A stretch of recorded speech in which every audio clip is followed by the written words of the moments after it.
ನಮಸ್ಕಾರ ವೀಕ್ಷಕರೇ, ಮಚ್ಚಿಮಲೆ ಯೂಟ್ಯೂಬ್ ಚಾನಲ್ಗೆ ಸ್ವಾಗತ. ನಾನು ಸಹನಾ. ಎಲ್ಲರೂ ಹೇಗಿದ್ದೀರಾ? ಖುಷಿಯಾಗಿದ್ದೀರಾ ಅಂತ ಅಂದ್ಕೊಳ್ತೇನೆ. ಅಂತೂ ಇಂತೂ ಪುಟ್ಟಕ್ಕನಿಗೆ 2 ಜುಟ್ಟು ಕಟ್ಟುವಷ್ಟು ಕೂದಲು ಉದ್ದ ಬಂತು. ಇವತ್ತು ನೋಡಿ 2 ಜುಟ್ಟಿಗೆ ಸಣ್ಣ ಸಣ್ಣ ಮಲ್ಲಿ ಇಟ್ಟಿದ್ದೇವೆ. ಅವಳು ಹುಳಿ ತಿನ್ನೋದು, ಓಟೆ ಹುಳಿ ತಿನ್ನೋದು. ಈ ಪ್ರಸಾದ ನನ್ನ ತಲೆಯಲ್ಲಿ ಉಂಟು, ಅಮ್ಮ ಕೂಡ ಮುಡ್ದಿದ್ದಾರೆ. ಇದು ನಮಗೆ ಸಿಕ್ಕಿದ್ದು ಶರವೂರು ದೇವಸ್ಥಾನದಲ್ಲಿ. ಅಲ್ಲಿ ಬ್ರಹ್ಮ ಕಲಶ ಆಗ್ತಾ ಉಂಟು.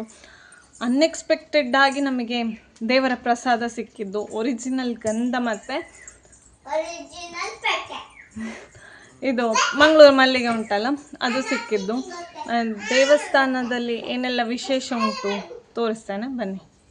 ಉಪ್ಪಿನಂಗಡಿ ಬದಿಯಾಗಿ ನಾವು ಶರವೂರು ದೇವಸ್ಥಾನಕ್ಕೆ ಹೋಗೋದಾದರೆ ಆಲಂಕಾರಾಗಿ ಹೋಗಬೇಕು.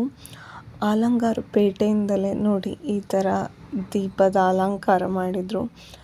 ಊರ ದೇವರಿಗೆ ಬ್ರಹ್ಮ ಕಲಶ ಅಂತ ಹೇಳಿದರೆ ಊರಿನವರಿಗೆಲ್ಲ ಹಬ್ಬ ಅಲ್ಲ.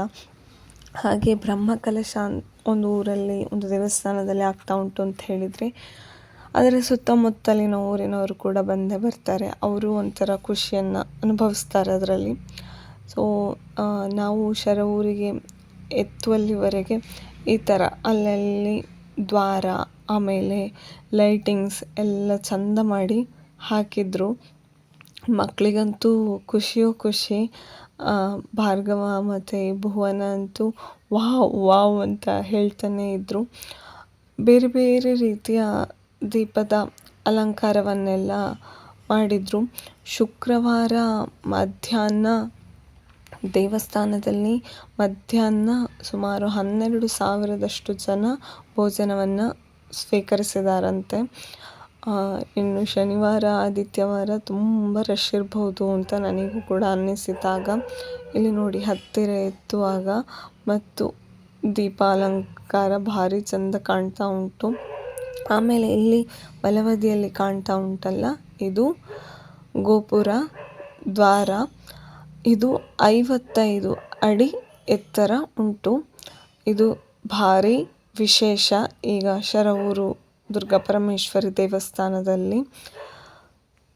ಹಗಲಾದರೆ ಚಂದ ಕಾಣ್ಬೋದು, ಈಗ ರಾತ್ರಿ ದೀಪದ ಅಲಂಕಾರ ನೋಡ್ಬೋದು. ಇದು ದೇವಸ್ಥಾನದ ಒಳಗೆ ಆಯಿತಾ, ಅಲ್ಲಿ ದೇವರಿಗೆ ಹೂಮಾಲೆಯನ್ನು ಕಟ್ತಾಯಿದ್ರು. ರಾಧಾಕೃಷ್ಣ ಪಯ್ಯನ್ನೂರು ಅಂತ ಹೇಳುವವರು ಇಲ್ಲಿ ಹೂವನ್ನು ಕಟ್ತಾ ಇರುವವರು. ಅವರೇ ಕಟ್ಟಿದ ಮಾಲೆ ಅದು. ಅಲ್ಲಿ 2 ಕಂಡಿತಲ್ಲ, ಒಂದು ಅವರು ಕಟ್ತಾ ಇರೋದು, ಇನ್ನೊಂದು ಪುರೋಹಿತರು ಅದನ್ನು ಹಿಡ್ಕೊಂಡಿದ್ದಾರೆ. ಅದು ಮೊದಲೇ ಕಟ್ಟಿ ಆದದ್ದು. ಕೈಯಲ್ಲೇ ನೋಡಿ, ಇದು ದರ್ಬೆಯಲ್ಲಿ ಅವರು ಕಟ್ತಾ ಇರೋದು. ಕೈಯ ಗ್ರಿಪ್ಪಲ್ಲೇ ಹಿಡಿದುಕೊಂಡು ಅದನ್ನು ಚಂದ ತಿರುವಿಕೊಂಡು ಹೂವಿನ ಮಾಲೆಯನ್ನು ಕಟ್ತಾ ಇದ್ದಾರೆ. ಈ ರೀತಿ ಕಟ್ಟೋರು ಸುಮಾರು ಜನ ಇದ್ದಾರೆ. ಆದರೆ ಆ ಥರ ಕಟ್ಟಲಿಕ್ಕೆ ಮಾತ್ರ ತುಂಬ ಶ್ರದ್ಧೆ, ತಾಳ್ಮೆ ಮತ್ತೊಂದು ಐಡಿಯಾ ಬೇಕಾಯ್ತಾ. ಎಷ್ಟು ಚಂದ ಕಟ್ಟಿದ್ದಾರೆ ನೋಡಿ. ಇದು ತುಳಸಿ, ಆಮೇಲೆ ಗುಲಾಬಿ ಹಾಗೆ ಸಿಂಗಾರವನ್ನು ಸೇರಿಸಿಕೊಂಡು ಕಟ್ತಾ ಇರುವಂಥ ಹೂವಿನ ಮಾಲೆ. ದೇವರಿಗೆ ನಮ್ಮ ಪೇಟೆಯಲ್ಲಿ ಸಿಗುವಂತಹ ಬೇರೆ ಹೂಗಳಿಗಿಂತಲೂ ನಾವೇ ಈ ಥರ ಕಟ್ಟಿ ಸಿಂಗಾರದಲ್ಲಿ ಅಂಥದ್ರಲ್ಲೆಲ್ಲ ಕಟ್ಟಿದ ಮಾಲೆ ಭಾರಿ ಶ್ರೇಷ್ಠ. ಹಾಗಾದರೆ ಇಂಥ ಪೇಟೆಯಲ್ಲಿ ಸಿಗುವ ಹೂ ಶ್ರೇಷ್ಠ ಅಲ್ವಾ? ಅವ್ರು ಸಹ ಕಟ್ಟಿಯೇ ಇರೋದಲ್ವಾ ಅಂತ ಕೇಳ್ಬೋದು. ಅದು ಸಹ ಶ್ರೇಷ್ಠವೇ, ಇಲ್ಲ ಅಂತಲ್ಲ. ಆದರೆ ಈ ಥರ ಸಿಂಗಾರದಲ್ಲೆಲ್ಲ ಕಟ್ಟಿದ ಮಾಲೆ ಅಂತ ಹೇಳಿದರೆ ದೇವರಿಗೆ ಶ್ರೇಷ್ಠ ಅಂತ ಒಂದು ನಂಬಿಕೆ ಉಂಟು. ಕೇಪುಳ ಮತ್ತು ಸಿಂಗಾರದಲ್ಲಿ ಆದಷ್ಟು ನಮ್ಮ ಈ ಥರ ಗುಡ್ಡಗಾಡುಗಳಲ್ಲಿ ನಾವೇ ಬೆಳೆದಂಥದ್ದು ಇಂಥದ್ದೆಲ್ಲ ಶ್ರೇಷ್ಠ ಅಂತ ಲೆಕ್ಕ. ಕೇಪುಳವಂತೂ ನಮ್ಮ ದುರ್ಗೆಗೆ ಬಹಳ ಪ್ರೀತಿಯಾದಂಥ ಹೂ. ನೋಡಿ ಎಷ್ಟು ಚಂದ ಕಟ್ತಿದ್ದಾರೆ ಅಂತ. ಇನ್ನು ಈ ದೇವಸ್ಥಾನದ ಬ್ರಹ್ಮ ಕಲಶಕ್ಕೆ ಯಾವುದೆಲ್ಲ ಹೊರೆಕಾಣಿಕೆಗಳು ಬಂದಿದೆ ನೋಡಿ. ಸುಮಾರಷ್ಟು ಹೊರೆಕಾಣಿಕೆಗಳನ್ನು ಭಕ್ತರು ಇಲ್ಲಿ ಸಮರ್ಪಿಸಿದ್ದಾರೆ. ಅವರ ಮನೆಯಲ್ಲಿ ಬೆಳೆದಂಥ ಎಲ್ಲ ಫಲಗಳನ್ನು ಸಮರ್ಪಿಸಿದ್ದಾರೆ. ಅಡಿಕೆ, ತರಕಾರಿ, ಬಾಳೆಕಾಯಿ, ಸಿಂಗಾರ, ಬಾಳೆ ಎಲೆ, ಆಮೇಲೆ ಪೈನಾಪಲ್, ಕೇನೆ, ಮುಂಡಿ, ಬೇರೆ ಬೇರೆ ತರಕಾರಿಗಳು, ಚೀನೆಕಾಯಿ, ಆಮೇಲೆ ಕುಂಬಳಕಾಯಿ, ಈ ಥರ ಮನೆಯಲ್ಲಿ ಬೆಳೆದದ್ದೆಂತಲೂ ಉಂಟು ಅದೆಲ್ಲ ಬಂದಿದೆ. ಇಲ್ಲಿ ನೋಡಿ, ಇದು ಅಕ್ಕಿ ಇಟ್ಟಂತಹ ಜಾಗ. ಇದೆಲ್ಲ ದೇವರಿಗೆ ಬಂದಂತಹ ಹೊರೆ ಕಾಣಿಕೆ. ನಿತ್ಯ ಸುಮಾರು ಸಾವಿರಗಟ್ಟಲೆ ಜನ ಬಂದು ಊಟ ಮಾಡುವಾಗ ಬೇಕಾಗ್ತದೆ. ಅದಲ್ಲದೆ ಭಕ್ತರು ಪ್ರೀತಿಯಿಂದ ಸಮರ್ಪಿಸುವಂಥ ಕಾಣಿಕೆಗಳಾಯ್ತಾ. ಇಲ್ಲಿ ನೋಡಿ, ಇದು ಹೊರಗಿನ ಅಲಂಕಾರ. ನಾನು ದೇವಸ್ಥಾನದ ಒಳಗೆ ವಿಡಿಯೋ ಮಾಡ್ಕೊಳ್ಳಿಕ್ಕೆ ಹೋಗಲಿಲ್ಲ ಆಯಿತಾ. ಹಾಗೆ ಹೊರೆ ಕಾಣಿಕೆ ಉಗ್ರಾಣ ಅಂಥೇಳಿ ಇಲ್ಲಿ ಅಲಂಕಾರ ಮಾಡಿದ ಜಾಗ ಕೂಡ ಭಾರಿ ಇಷ್ಟ ಆಯಿತು ನನಗೆ. ಎಲ್ಲ ತೆಂಗಿನ ಗರಿಯಲ್ಲಿಯೇ ಅಲಂಕಾರವನ್ನು ಮಾಡಿದರು, ಭಾರಿ ಚೆಂದಾಗಿತ್ತು.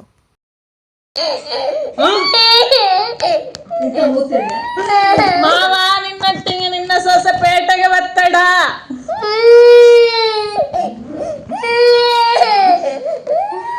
ಗೊತ್ತಾಯ್ತಾ? ಹೋಗ್ತೆಯಾ? ಗೂಗಲ್ ಕಳಿಸುತ್ತೆ ಆತಾ.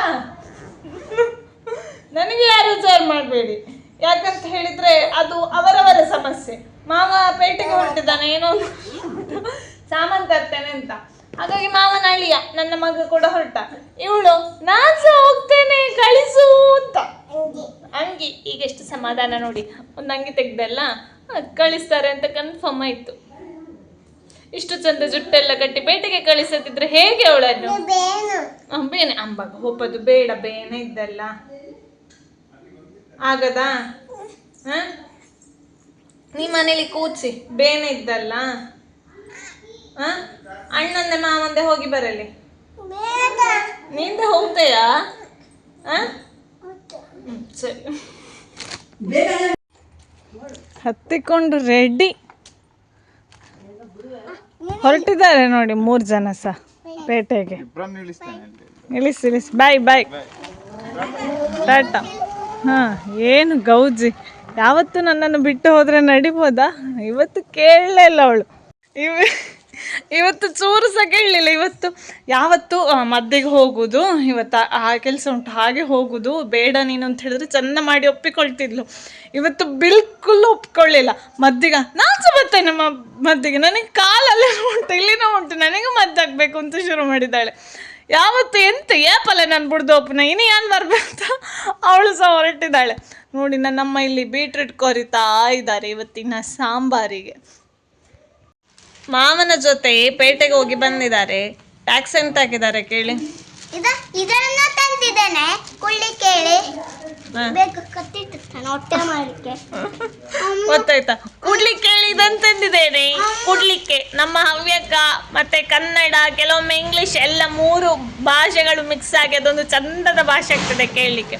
ಪುಟ್ಟಕ್ಕ ಅವಳು ತರಕಾರಿಯನ್ನೆಲ್ಲ ಇಲ್ಲಿ ತೆಗೆದಿಟ್ಟಿದ್ದಾಳೆ.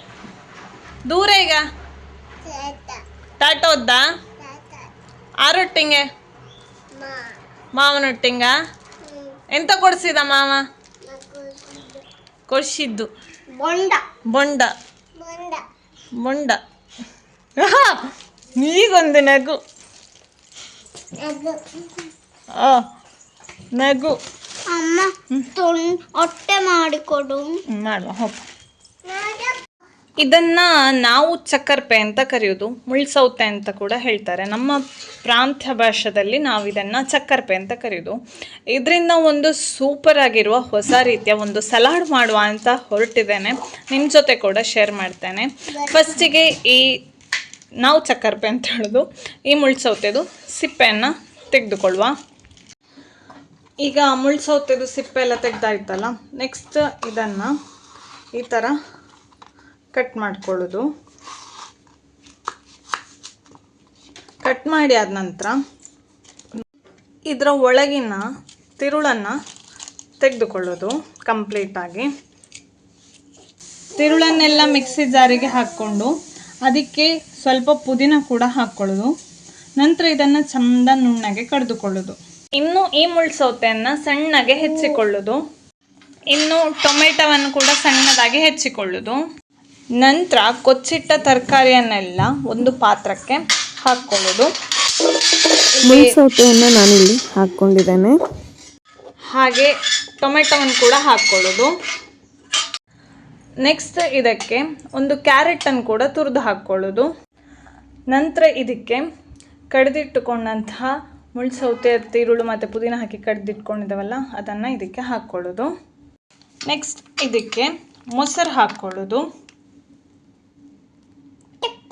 ನಂತರ ಇದಕ್ಕೆ ರುಚಿಗೆ ತಕ್ಕಷ್ಟು ಉಪ್ಪನ್ನು ಹಾಕ್ಕೊಳ್ಳೋದು. ನೆಕ್ಸ್ಟ್ ಇದನ್ನು ಚಂದ ಮಾಡಿ ಮಿಕ್ಸ್ ಮಾಡ್ಕೊಳ್ಳೋದು. ಇಷ್ಟು ಮಾಡಿಕೊಂಡ್ರೆ ಈ ಸಲಾಡ್ ರೆಡಿ ಆಗ್ತದೆ. ನಾನು ಈ ಸಲಾಡನ್ನು ಸುಮ್ಮನೆ ಹಾಗೆ ತಿನ್ನುವ ಥರ ಮಾಡಿಕೊಂಡದ್ದು. ನೀವು ಊಟಕ್ಕೆ ಸೇರಿಸಿ ಊಟ ಮಾಡೋದಾದರೆ ಆ ಥರ ಬೇಕು ಅಂತ ಹೇಳಿದರೆ ಈ ತರಕಾರಿ ಹೋಳೆಲ್ಲ ಉಂಟಲ್ಲ, ಮುಳ್ಸೌತೆ, ಟೊಮೆಟೊ, ಕ್ಯಾರೆಟ್ ಇದನ್ನೆಲ್ಲ ಇನ್ನೂ ಸಣ್ಣಗೆ ಹೆಚ್ಚಿಕೊಂಡ್ರೆ ಒಳ್ಳೆಯದು. ಹೆಲ್ತಿಗೆ ಭಾರಿ ಒಳ್ಳೆಯದು. ಈ ಬೇಸಿಗೆ ಕಾಲದಲ್ಲಿ ಇದನ್ನು ತಿಂದರೆ ದೇಹ ಕೂಡ ತಂಪಾಗಿರ್ತದೆ, ಆರೋಗ್ಯ ಕೂಡ ಒಳ್ಳೇದಿರ್ತದೆ. ಡಿಹೈಡ್ರೇಟ್ ಆಗೋದಕ್ಕೆಲ್ಲ ಭಾರಿ ಒಳ್ಳೇದಾಯ್ತಾ. ನಾನು ಇದನ್ನು ಈ ಥರ ಒಂದು ಬೌಲಲ್ಲಿ ಹಾಕಿ ಚಮಚದಲ್ಲಿ ತಿನ್ನುವ ಥರ ಮಾಡ್ಕೊಂಡದ್ದು. ಸೂಪರ್ ಆಗ್ತದೆ, ಒಮ್ಮೆ ಟ್ರೈ ಮಾಡಿ. ಇನ್ನು ಇದಕ್ಕೆ ಹಸಿ ನೆಲಕಡಲೆ ಹಾಕೋರಿದ್ದಾರೆ, ಆಮೇಲೆ ಚಾಟ್ ಮಸಾಲ ಹಾಕೊಳ್ಳೋರಿದ್ದಾರೆ, ಇನ್ನು ಕೆಲವರು ಬ್ಲ್ಯಾಕ್ ಸಾಲ್ಟ್ ಹಾಕಿ ಕೂಡ ಮಾಡ್ತಾರೆ. ನಾನು ಈ ಥರ ಮಾಡೋದು ಸೂಪರ್ ಆಗ್ತದೆ. ನಮ್ಮ ಹುಡುಗ ಎಲ್ಲಿದ್ದಾನೆ ಅಂತ ನೋಡಿದರೆ ಚೇರ್ ಅಡಿಯಲ್ಲಿ ನಮಸ್ಕಾರ ಹಾಕಿಕೊಂಡು ಅಲ್ಲಿಗೆ ಮಲಗಿದ್ದಾನೆ. ಈಗ ಗೊತ್ತಾಗಿದೆ ಅವನಿಗೆ ನಾವು ಬಂದು ಮಾತಾಡ್ತಾ ಇದ್ದೇವೆ ಅಂಥೇಳಿ, ಆದರೂ ಸುಮ್ಮನೆ ಮಲ್ಕೊಂಡಿದ್ದಾನೆ ಅಲ್ಲಿ. ಸೊ ಇದಾಗಿತ್ತು ನಮ್ಮ ಇವತ್ತಿನ ವ್ಲಾಗ್. ಇಷ್ಟ ಆದರೆ ಲೈಕ್ ಮಾಡಿ, ಹಾಗೆ ನಿಮ್ಮ ಅನಿಸಿಕೆಗಳನ್ನು ನನಗೆ ಕಮೆಂಟ್ ಮೂಲಕ ತಿಳಿಸಿ, ಮತ್ತು ಈ ವಿಡಿಯೋವನ್ನು ಇನ್ನೊಬ್ಬರಿಗೆ ಶೇರ್ ಮಾಡೋದು ಕೂಡ ಮರಿಬೇಡಿ. ಮತ್ತೆ ಮುಂದಿನ ವ್ಲಾಗಲ್ಲಿ ಸಿಗ್ತೇನೆ. ಅಲ್ಲಿವರೆಗೆ ನಮಸ್ಕಾರ.